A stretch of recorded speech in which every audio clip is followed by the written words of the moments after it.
All right, we'll go ahead and get started here.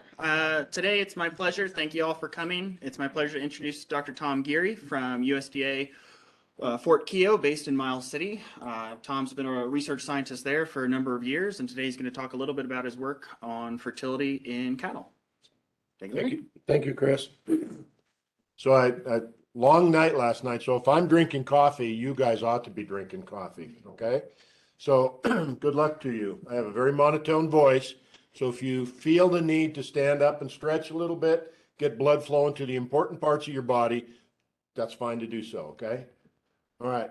So I'm going to talk to you about something that includes some of our research, but also includes where I think we need to go a little bit in the industry moving forward from a reproduction standpoint. So that's why the topic that we have here. Glad you can make it, Rodrigo. We were going to start without you. So efforts to improve fertility. Okay, think about this just for a minute. The role of the bull in herd fertility. Well, certainly we don't get pregnancies without a fertile bull, right? So that part's pretty important. But think about this too. We get taught in genetics, I thought I'd get your attention, that 87.5% of the genetic makeup of a calf crop is determined by the previous three groups of sires, right? So there's an opportunity to make genetic improvement, right? Well, we also get told that because reproductive traits are lowly heritable, that we should focus our efforts on selecting for growth and carcass traits, and that we can't make progress selecting for reproductive traits. Okay, the diagonal here is the heritability estimates for these traits in cattle. Like I said, reproductive traits are lowly heritable. Some extras are thrown in there that aren't in this Angus evaluation. However, I'm going to try to convince you that we can select for reproductive traits. This is not on what everybody else sees, or do I lose this corner of every slide I have? Okay. All right. So what it's supposed to say is, have you ever wondered how a species survives if fertility is lowly heritable? Think about that for a second. It has to be heritable. But are we at the end of that selection process already, or can we still select for fertility? I want you to think about that just for a little bit. So I'm going to try to change your line of thinking, because you've had genetics class, everybody? Not quite everybody. 2 people raised their hands. That's encouraging.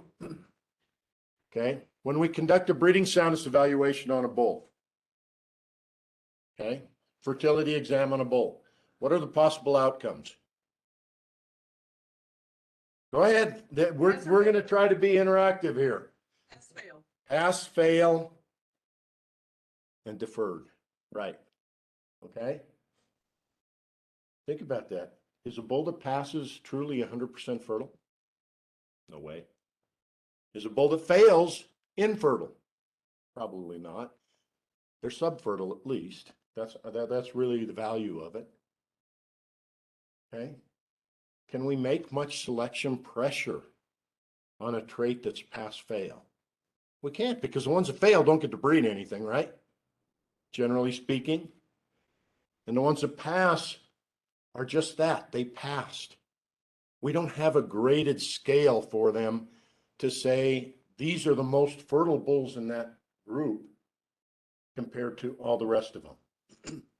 Okay. Let's think about some other fertility traits that we say are lowly heritable. How do we measure growth and carcass traits, first of all? We talk about that in pounds, kilograms, centimeters, and millimeters, right? How do we measure fertility?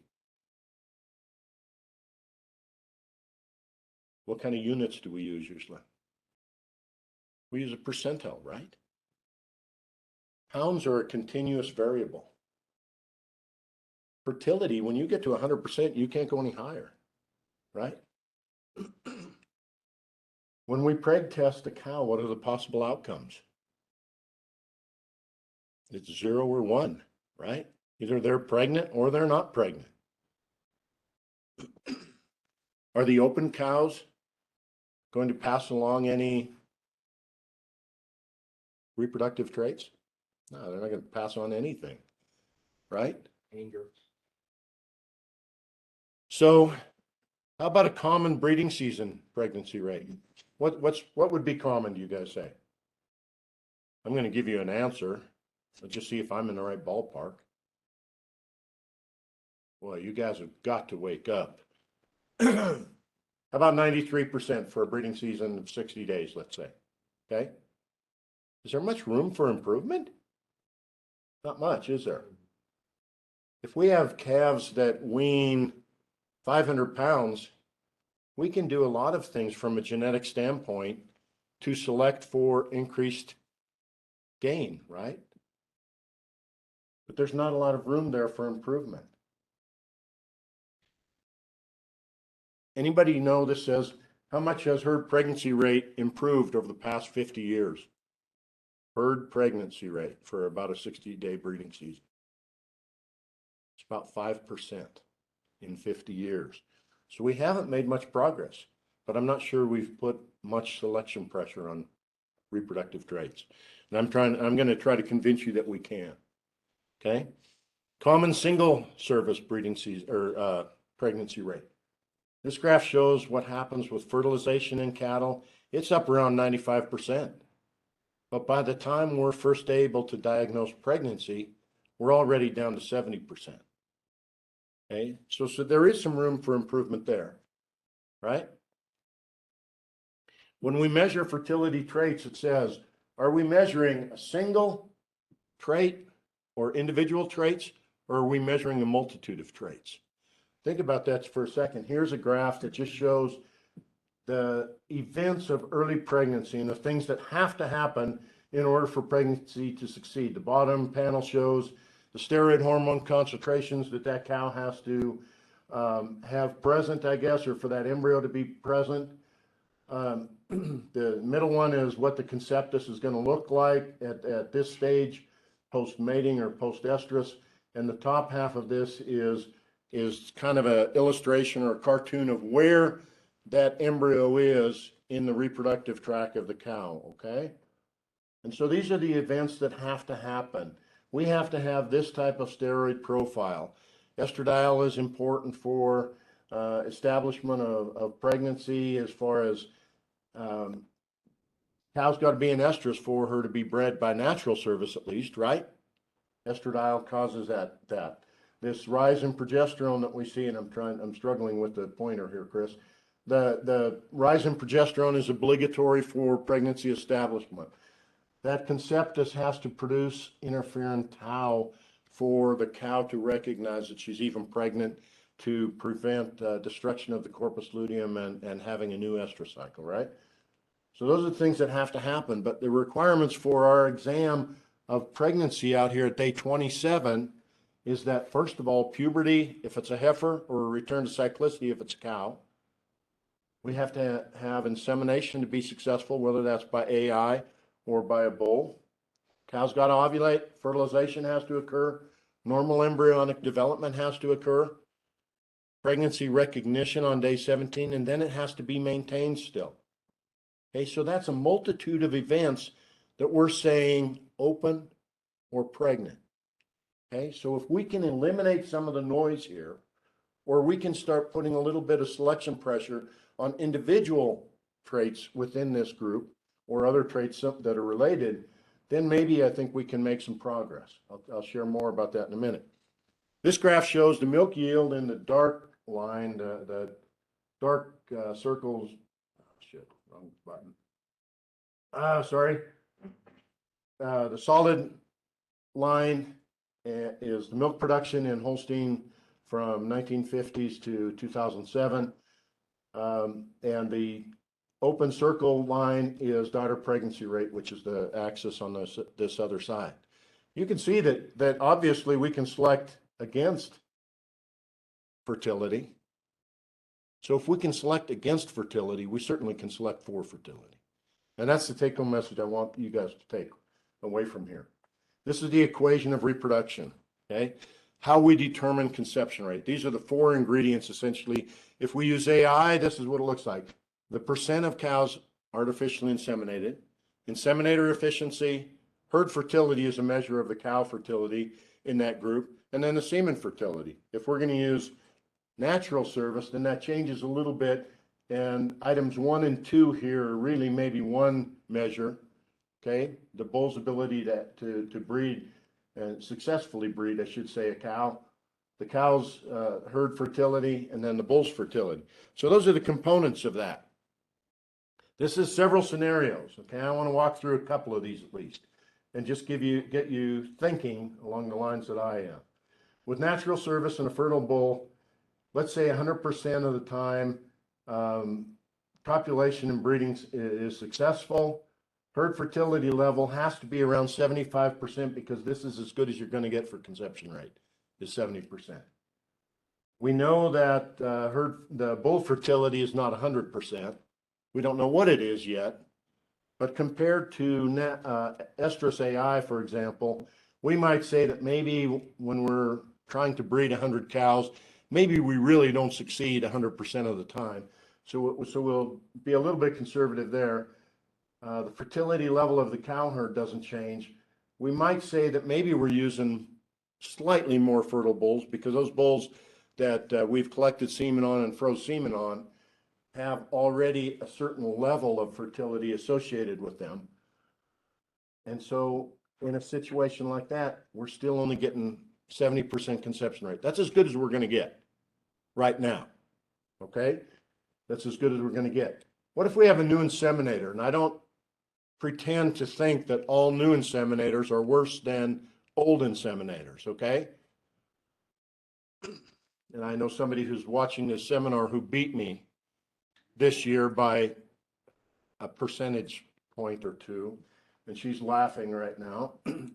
But her conception rates were higher than mine. But oftentimes a new inseminator has a little trouble, especially with heifers, for example, okay, and don't adequately get all of them bred.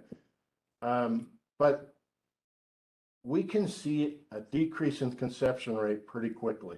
You don't get to see the bottom one down there, but there's lots of scenarios here where, okay, what if the bull fertility is or semen fertility is an issue?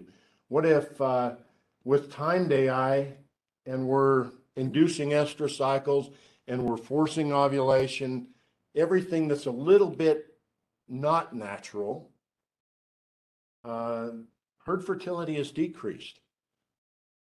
There are opportunities to improve on all of those things, and that's where a lot of focus has been in the past 20 years in reproduction.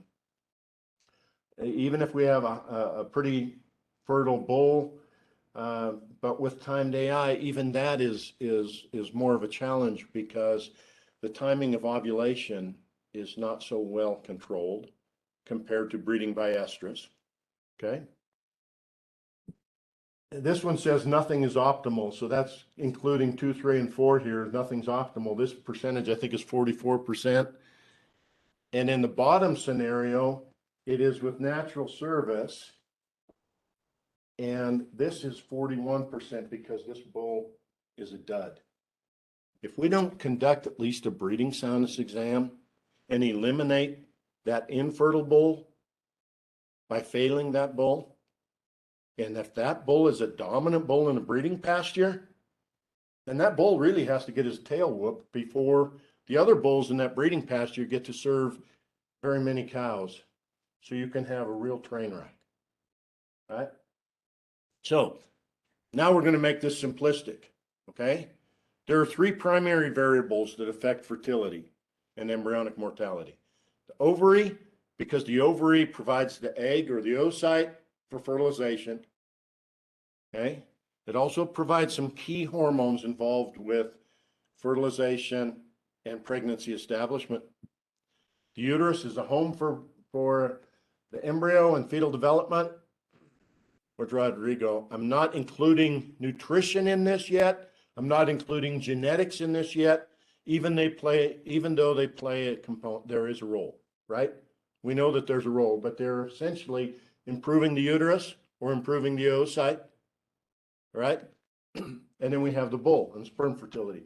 So I'm going to address each of these components just briefly, and what we've been doing the past 23 years is how long I've been at Fort Keogh in that research program, okay?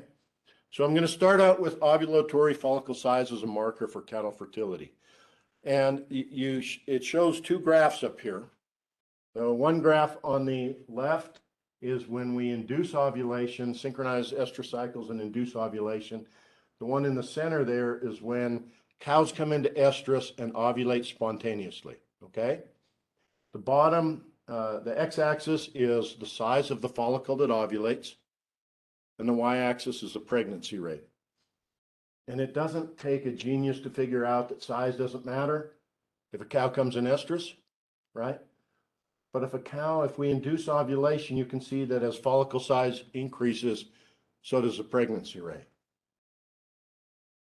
Okay, so the cows that ovulate a smaller follicle, we have greater fertilization failure and greater early embryonic mortality. That's what EEM stands for there. The difference between the solid line and the hatched line is that the hatched line is pregnancy determination at day 68 versus day 27. So the amount that's in between those two lines is the amount of embryonic loss between day 27 and day 68. So you can see that when we induce ovulation of smaller follicles, not only do we have greater fertilization failure and early embryonic mortality, but we also have what's called late embryonic mortality, which is that period after day 27. Okay? In heifers, we have the same thing happens regardless of whether it's a spontaneous ovulation or an induced ovulation. Size matters again. So out of three out of 4 scenarios, size does matter, okay? And I'll tell you why that matters here in a little bit, okay? Keep pressing the wrong button.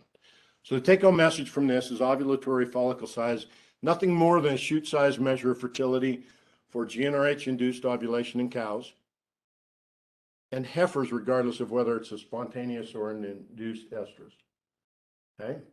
So from that information, we did a large reciprocal embryo transfer project. And so think about this. We're inducing ovulation of single follicles. If cows come into heat, they were not included in this study.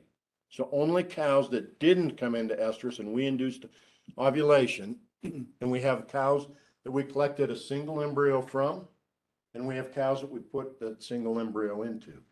So we collected the embryos from cows that ovulated large or small follicles, and 7 days later, we collected them 7 days after AI. We evaluated them every way we knew how to evaluate them, and then we put them into a recipient cow that had ovulated a large or small follicle. So the goal behind this was to differentiate between the oocyte being the limiting factor for pregnancy success or the uterus. Okay? This took us 3 years to complete this study, lots of single embryo collections and single embryo transfers. And I'm going to spare you a lot of details and tell you the take-home message from this is that fertility was affected by both uterine and oocyte components, all right? And that the two biggest variables that controlled success or not was the concentration of estradiol at GnRH-induced ovulation and progesterone concentration 7 days later when we transferred the embryos, okay? So that is probably the best mechanism by which ovulatory follicle size is affecting pregnancy. It's both a uterine side and an oocyte side. The next closest measure was progesterone before inducing ovulation. Follicle size was separate than these two, had independent effects, I should say. And then embryo quality. Body condition score didn't matter. Postpartum interval didn't matter. I'm not saying they don't matter for producers, but in this data set, it didn't matter because one, damn near every cow was a body condition score 5. and almost all the cows had an adequate postpartum interval. So there wasn't much variation. And that's why it's not a variable here probably. Okay, so how do we take that information? There's both uterine and oocyte deficiencies that are affecting fertilization success and pregnancy success. So again, I'm going to skip some details because it gets pretty elaborate. But what we've learned from the oocyte is when we induce ovulation of a small follicle, that oocyte doesn't have the transcripts in it to create the proteins and enzymes needed for carbohydrate metabolism during the first 4 days after fertilization. So fertilization can occur, but that embryo is not equipped to produce energy and sustain its life. All right, so we know that the oocyte is compromised from that. From that, I'm going to talk more about the uterus and tell you how we try to look at uterine effects. So one thing I haven't said yet is that when a cow has a high preovulatory estradiol concentration, even at induced ovulation, the cells that produce that estradiol then turn into the corpus luteum cells that subsequently produce progesterone. So those two variables are related, right? So we had to separate the beneficial effects of preovulatory estradiol from the subsequent progesterone concentration. This slide just shows the mechanism we use for synchronizing estrus cycles is over here. Cows that came into estrus were AI'd, not part of this study really anymore. Cows that didn't come into estrus, we induced ovulation, but we took a blood sample from those cows and we classified them as having high estradiol or low estradiol. Pretty simple.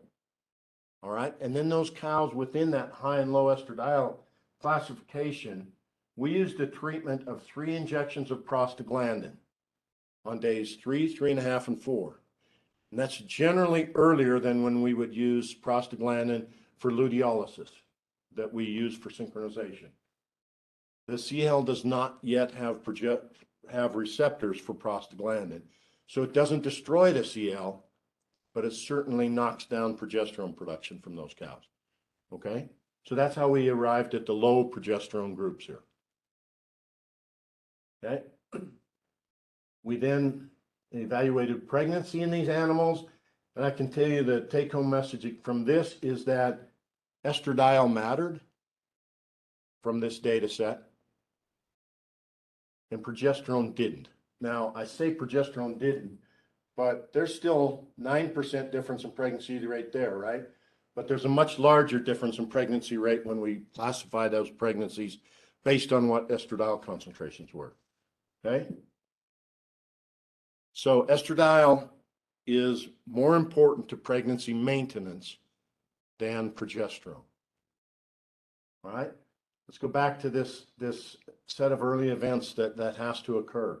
We know that interferon tau causes the secretion of interferon-stimulated genes that we can measure in the blood. And we can measure those in the blood as early as day 19. Okay, it's not the simplest way of detecting pregnancy. And we also know there's pregnancy loss still that's occurring. Stand up, move around a little bit if you need to. Somebody knows who I'm talking to. I'm giving them a hard time. PEGS stands for pregnancy-associated glycoproteins. All right, so when that embryo comes into contact, that placenta comes into contact with the uterus, now these PEGs can cross into the uterine lining and get into the blood supply. All right, so we can measure PEGs in the blood as early as day 24 to determine pregnancy.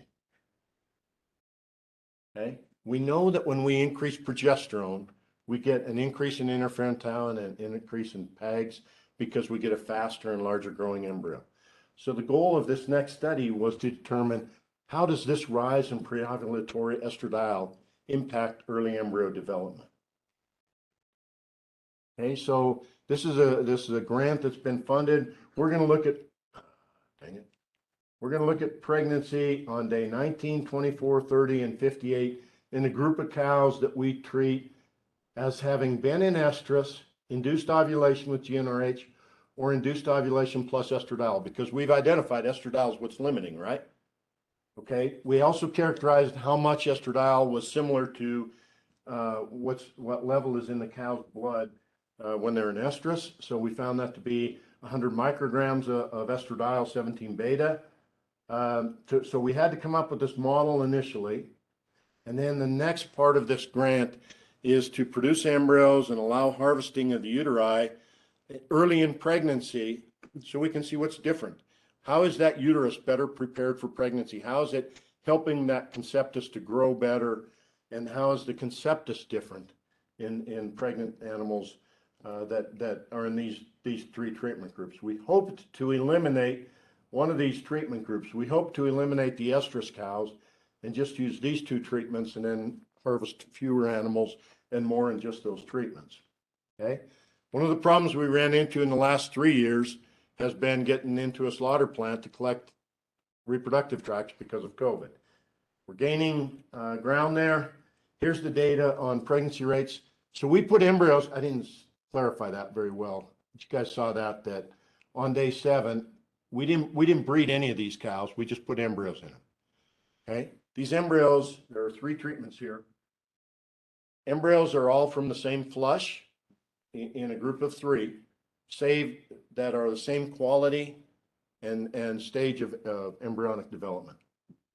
That's important. So we said that on day 7, when all of them left the chute, they're all pregnant, right? Because we put an embryo in them. In reality, there is some death loss that occurs during the freezing and thawing process of embryos, but that should be equal across, okay? So maybe it was really something short of that. Maybe it was only 90% really, but that part doesn't matter, okay? If we look at the data says that we didn't see differences in these 3 treatments.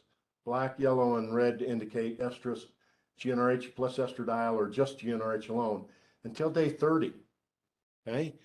But because we know that the estradiol and the estrus cows had a similar estradiol concentration, we chose to pool those animals into one group and look at this again. And now we can start to see some differences earlier. Day 24, for sure, they're statistically different, but day 19, we even are starting to see differences. So it appears to us that the beneficial effects of the increased estradiol at the preovulatory time is improving the uterus in pregnancy maintenance after day 19.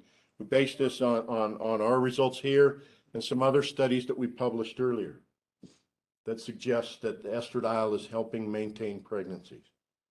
Okay? So we still have this final objective is to produce embryos and harvest them on specific days to characterize the differences in uterine and embryo histology, transcriptome, proteome, metabolome to understand why estradiol is beneficial there. Okay? In the past 2 years, while we were waiting to gain access into a harvest facility, we've been comparing AI versus embryo transfer with these same treatments.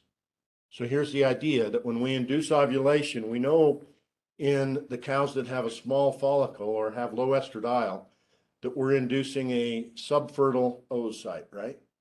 That's not able to maintain pregnancies. So the question really is how much of that is due to how much of that are we giving up when we AI versus put in a normal embryo from the past 2 or 3 years? Okay, take home message from some of this research. This is way, so let me explain this graph a little bit better. When we breed cows by Estrus AI, we have very good control of ovulation, right? Excellent control of ovulation. We know that those cows are going to ovulate a certain number of hours after the onset of standing estrus. Okay, so we can time our AI appropriately. And when we do that, fertility of that ovulation is going to depend on the fertility differences between bulls that we use. And we know that semen from different bulls has different longevity. Okay, so if we breed by estrus, we know that bull fertility is going to be the primary variable affecting our success. Okay, so we've accounted for what differences in oocyte maturation and fertility exist, what differences in uterine preparation for pregnancy exist when we breed by estrus. When we breed by timed AI, we've identified what's limiting there, right? And think about things that we might be able to do to improve those. So next is, what about semen fertility? So that's where we're headed next. Okay, we know that oocyte quality and uterine preparation for pregnancy is depressed when we induce cyclicity. So how about bull fertility? We know that the most accurate test of a bull's fertility is obtained by using that bull to breed a sufficient number of females, right? But the economic outcome of doing that, it could be disastrous. I already indicated to you that a breeding soundness evaluation is a pass-fail exam, right? And there are minimum requirements for scrotal circumference, sperm motility, and sperm morphology. Motility went, but it disappeared in that slide. But, oh, it's down here underneath me. Keep forgetting about that part. So there are minimums, right? But each of these components is important. The limitation is, besides being a pass-fail exam, is that it's a fertility measure on that given day of that ejaculate, right? And it's only about a third of the fertility picture. It's as good as we've got right now, but we're working towards improving this, okay? I don't want to make it sound like a breeding soundness exam is not important. And this is a data set that goes clear back into the 80s, where they looked at groups of cows that were bred by bulls that did or did not pass a breeding soundness exam and had either 80 or 70% normal sperm in the ejaculate, okay? You can see that there's a beneficial effect obtained between these two treatment groups and these groups when we use a breeding soundness exam. So we are eliminating some of the subfertile bulls with breeding soundness exams. So that's an important take-home message from that. So we recently received funding to do a project to improve or identify some of the fertility components of sperm better. Let me walk you through that. In every ejaculate, there are 3 subpopulations of sperm. Okay, I'm going to start at the bottom. There's the fully competent sperm that can fertilize successfully and result in a pregnancy. Then there are the compensable sperm that don't reach the egg or don't fertilize the egg, one of the two, so they're not competitive. And then there are uncompensable sperm that compete for fertilization but result in embryonic death. Okay, and if we were to have bulls and we collected semen from the bulls, they would look like these colors that represent those different abnormalities. We breed those bulls to a large number of females, and we look at when we increase the number of sperm in the inseminate dose in the straw. There are some bulls that reach the highest or the optimum fertility of the female population with fewer sperm in the straw than others. Those bulls, we would say, are primarily fully competent sperm, or bulls that have primarily fully competent sperm. Bull B in this scenario would have some compensable sperm. We can put more sperm in the straw and still reach optimum fertility, right? Bulls C and D, it doesn't matter how much sperm we put in the straw, we can't reach optimum fertility. So they're said to have uncompensable semen traits. Okay? We can't identify these microscopically. We don't even know what they are, to be quite honest. We don't know what those abnormalities are. So the goal of part of this project is to try to identify some of those. And here's how we plan to do this. There are 3 steps involved in removing some of the damaged sperm from the ejaculate.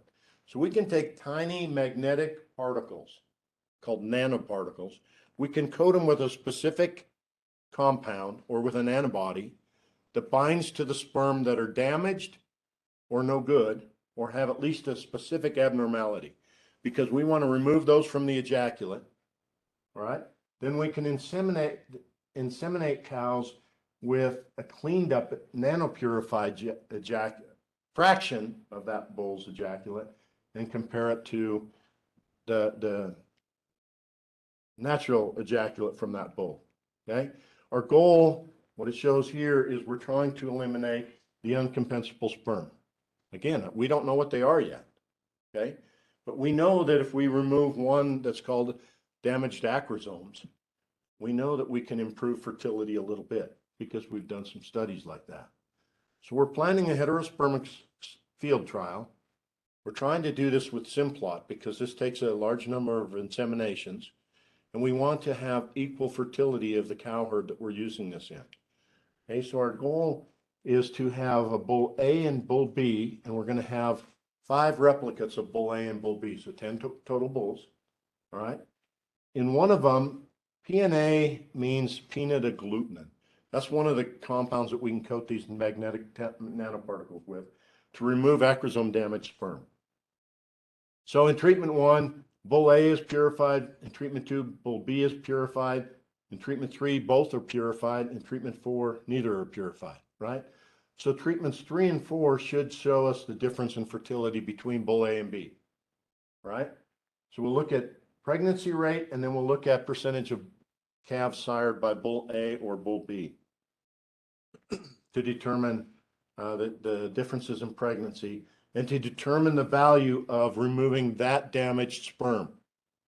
If we remove that damaged sperm and we get an increase in fertility, then we know that that's a pretty important and perhaps an uncompensable trait. And we can do this with other biomarkers as well.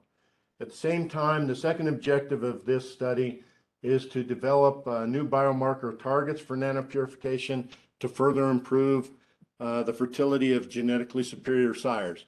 Now that's one of the components of this, is we can go to the AI studs and say, look, this bull's got semen, or this bull's got the genetics that are desired in the industry, but maybe he's not very fertile. Maybe field fertility is lower. We can clean that ejaculate up and get field fertility higher for that bull. Not saying that's necessarily a good thing, okay? Because if fertility is heritable, we might be making things worse, at least in that line of cattle.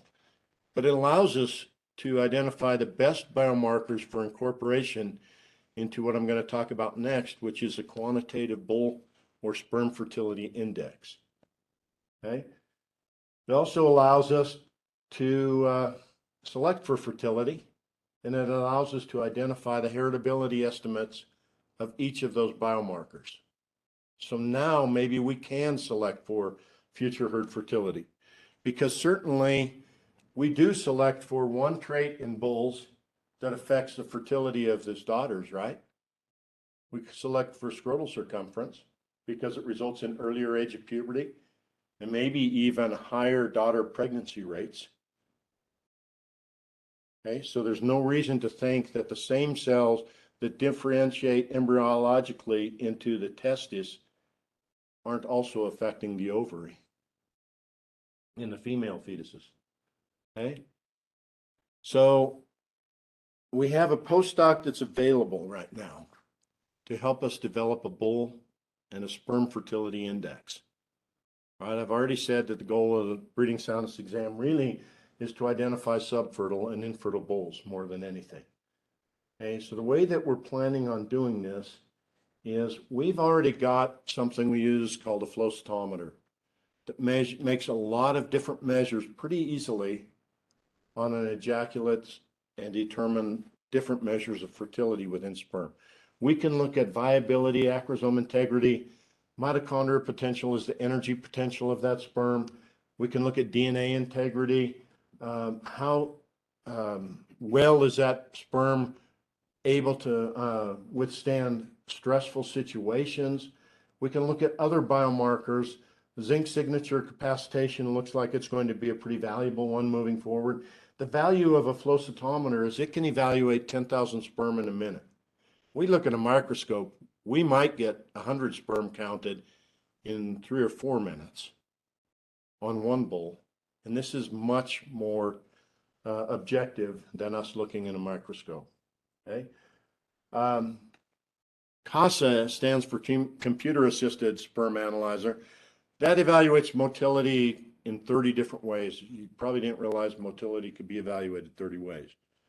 But if you had a satellite view of kids on a playground, you would probably agree it probably can be evaluated 30 different ways.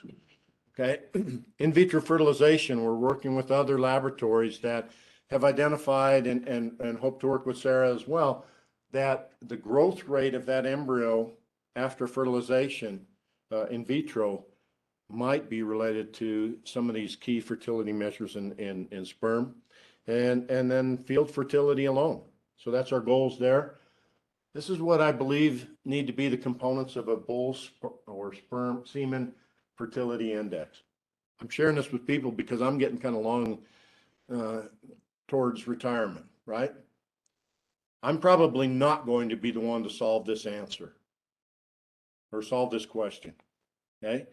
Probably going to take somebody younger and smarter than me, all right? Certainly smarter. But these are the things that we already measure, the potential semen traits. We already measure motility and morphology and intact acrosome. And if I had to start this today, those first 5 are probably the ones I would measure first, because those ones we think have a greater role in field fertility. And we essentially just use some kind of a formula, and I'm not the right one to come up with this formula either. Quantitative geneticist has looked at this and said, hey, this will work. So I'm convinced we're going down the right path at least. Okay, but we multiply it by the partial regression coefficient. And depending on the number of traits we evaluate, the first one might only have 5 traits in it. And then maybe subsequent ones have 7 or 9 or 11 or however many traits that we can use to identify most of the variation in sperm fertility. And that's our goal with this. Now we might have a fertility index that is a graded scale. And we can compare bulls, and it's not pass-fail. Okay? We have to pay attention to bull soundness. We still have to observe bulls in a breeding pasture. And we need to pay attention to bull age and dominance.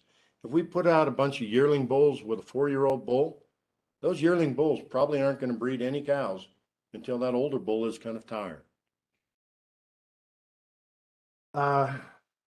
My feeble brain says I can come up with 3 ways to identify which of these components are most valuable.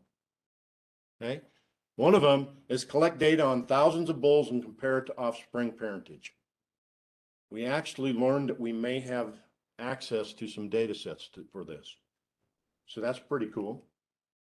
The other one is to cause specific damage to a proportion of the sperm from ejaculates of several sires and compare AI conception rates or these same in vitro flow cytometry measures. So by that, we might incubate that sperm for a longer period of time and then make those measures compared to what it was at time 0. Or we might use a hyper osmotic or hypoosmotic buffer, or we might use a different pH or a different temperature and kind of cause some stress in that sperm. The sperm that can withstand those stressful events probably are from bulls that are more fertile, probably. Okay, and then we can identify bulls that have specifically damaged sperm, remove that damaged sperm and see if we see an improvement in pregnancy rates. If we do, we've identified some of the more valuable sperm markers. So that's kind of the way we're looking at that. Okay, why do I think this will work?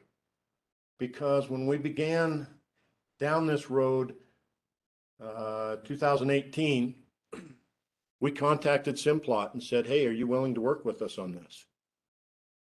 And they said, why should we? Convince us that you're doing anything valuable. And I said, okay. I said, have you got any semen from bulls that you have historic data on? You know what their field fertility is like. And they said, yeah. I said, can you send us 5 straws on each one of them? And so they did. They sent us semen on 30 bulls and called a week later and said, what did you learn? And I said, well, we got it out of the tank you sent us and put it in the tank we had. We haven't learned anything yet. I said, can you pick I talked to my technician, wonderful technician. I'll make note of that since she's listening.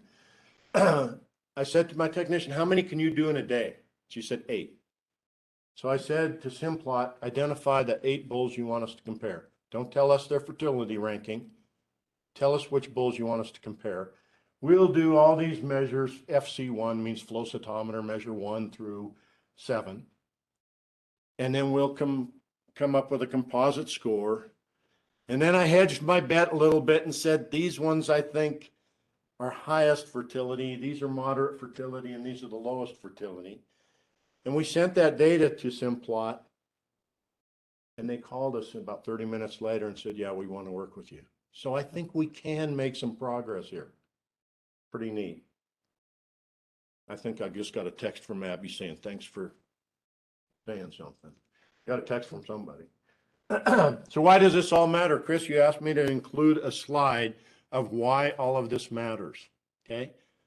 Reproductive efficiency is critical and vital to economic sustainability. We're being asked to produce more and more and more pounds of beef on less marginal land because our population is increasing, right? So producers cannot become complacent. They've got to be able to do more. They've got to become more efficient and produce more beef, right? So that's why it's important. Which of these bulls is fertile? This is part of the take-home message here. If we do a breeding soundness exam and we know that those bulls that have a P on their forehead are the ones that pass, and the ones that have an F, we can remove the ones with Fs before the start of the breeding season, right? If we don't do a breeding soundness exam, we don't know any of that information. What about dominance in those bulls? There is a dominant structure in every cohort of bulls that gets exposed to natural breeding. Okay. That bull number, let's go to the west breeding pasture up there at the top. If bulls 1 and 2 are the dominant bulls and we don't do a breeding soundness exam, not only are we going to have low pregnancy rates, calving distribution is going to be much later too, right? Compared to the bottom scenario where dominant bulls 1 and 2 at least were bulls that would have passed a breeding soundness exam if we do it. So that's why making measure of fertility is important. I still think that we can make genetic improvement in fertility if we eliminate all the noise. We have to eliminate the noise. That's the same questions. How do those subfertile and infertile bulls or sterile bulls affect the pregnancy rate, the calving distribution, and the future fertility of those cows that we keep as replacements, the future fertility of those replacement efforts. And for the purebred breeders, we have to make progress because they're the ones that are identifying the bulls that we're purchasing for commercial operations to breed to our cow herd. And so if we can get the purebred producers to make some improvements in fertility that results in greater herd fertility, they might not like that we need fewer bulls, and they may not like that we can identify that the most valuable bull from a genetic standpoint of growth measures or carcass measures might be about as sterile as a rock. But we have to do all of this for producers so that we can feed people in the country, okay? We think that a breeding bull fertility index can provide a quantitative selection for fertility, quantitative assessment. All right, back to this slide again. I already talked about this. If we breed by estrus, now most of the variation is on the bulls, right?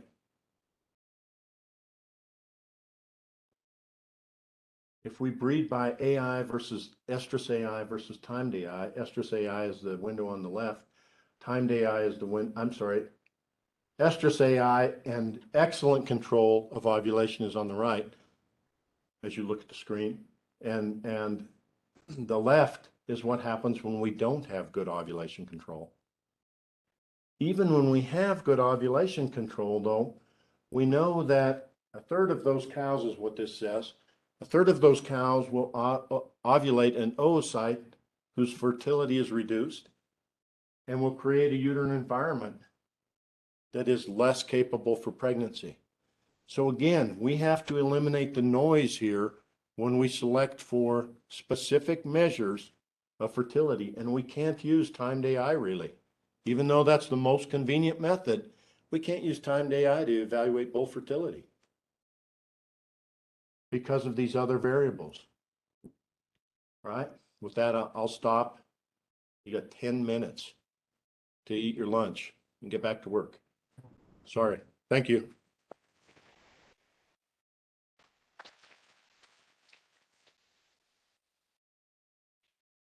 Anybody got any questions?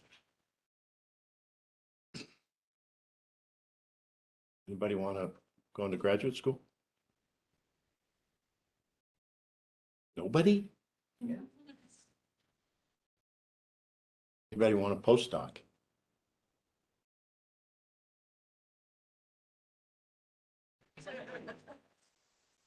You might be able to afford living in Miles City better than Rodrigo. Did you have a question or you just messing with me? Go ahead, Sarah. Do you think that the new technologies they can use to fertilize embryos, like ICSI, IVF stuff, that these bull fertility indexes can shift depending on what method you use to create them? I do. ICSI, no, not necessarily, because now you're eliminating too many variables that matter. I think IVF has a lot of potential. Like I mentioned, you and I have talked about this a little bit. Some of the data that already, the preliminary data that is out there, I think there's a lot of opportunity for IVF to make some improvements. I think what our beef industry also needs is to eliminate all those other variables associated with IVF that don't result in high pregnancy rates. So I think that's pretty important too. Megan? Yeah, can I? Have you looked at how these measurements from the flow cytometer change throughout the breeding season in a same group of bulls? No. We have tried to, and we've identified bulls that we're working with collaborators who were going to collect those bulls and send them to us, and they didn't. And so last year, it was extremely tempting. We were going to do this, but man, this last summer has just been a blur. We're short one reproductive physiologist at Fort Keogh, and my arm can only take so much, and we just were too far behind the 8 ball in getting all of that stuff done. So I think that that's important. And you know this, but maybe the rest of the group doesn't know this yet. We've tried to feed bulls for increased fertility. We haven't been able to show any beneficial effect in fertility of a bull by feeding the bulls. Maybe we didn't feed them long enough, and maybe we made those measures before the start of the breeding season. And had we made those measures during the breeding season, when those bulls are actively breeding a bunch of cows, we would have seen a difference in fertility. So that still has to happen. Two parts to my question. One, are you seeing breed of bull play a role in this? And how is the drought affecting? And what was the second one? How is our drought affecting your research? Or is it? Sure. So we have not yet seen differences between breeds, but we know there are differences within breeds for bull fertility. We've only looked at a couple of different breeds, though, in all fairness. I can tell you subjectively that when I've looked through a microscope, the most fertile semen I've ever seen from a bull was from a Wagyu Limousin cross bull. Okay? I think that bull just being in the pasture might have helped improve pregnancy rates. Second question about how is drought impacting this? Well, that goes back a little bit to the question about, does nutrition affect bull fertility? It likely does, but we haven't been able to measure that. We know that producers that breed later in the breeding season. So there's a lot of producers that are shifting to a May, June calving system, are breeding later in the breeding season. And if that year you have a drought, now there's way less forage during the breeding season, and it might be hotter than heck. And we do know that temperature can play a role there. So the opportunity exists for drought to impact fertility.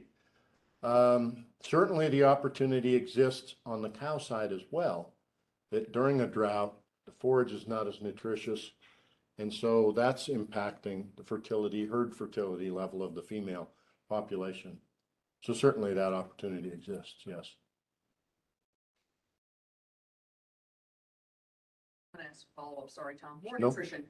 Sure. But- So, I can say I don't know as many ways you want. so you go to your bull sales in the spring and a lot of times those bulls are fleshy. we'll Yeah. just say, or extremely fleshy. Sure, And then you take them home and you're gonna turn them out on pasture. sure. And I know Carl Dolan's been kind of trying to work on some of this as well. I mean, what are your thoughts on how that fertility is changing as those bulls have to drop 300, 400, 500 pounds just to Well, get out of To start off with, just in case Carl is listening to us from Brazil, I wish he'd share that data with us after we did the fertility evaluations, but he hasn't. I do think that, that the old rule of thumb that those bulls probably takes 30 days for their weight and muscle to fat ratio kind of a conversion to occur. And there's likely a difference in fertility, but I don't think it's very great in that time frame. In Carl's data, where we evaluated bulls that, let's say, they were body condition score 7s versus 4s. The 4s were more fertile than the 7s. So if they pass a breeding soundness exam at body condition score 6, which is a lot of yearling bulls, when we purchase yearling bulls that maybe are a little over fleshy, I think then that you don't have to worry about their fertility later. Doesn't hurt to conduct another breeding soundness exam. That's what we've been taught. But one other key component of that fertility exam is that if we conduct a breeding soundness exam and a bull fails, don't sell that bull. That bull could pass a breeding soundness exam a couple of weeks later. So that's kind of a long way of saying I don't know the answer. There are some real smart young reproductive physiologists that have really mastered some new measures on sperm fertility. That's pretty exciting. I know it's almost time to move to the next class. Are there other questions? Well, thank you very much, everybody.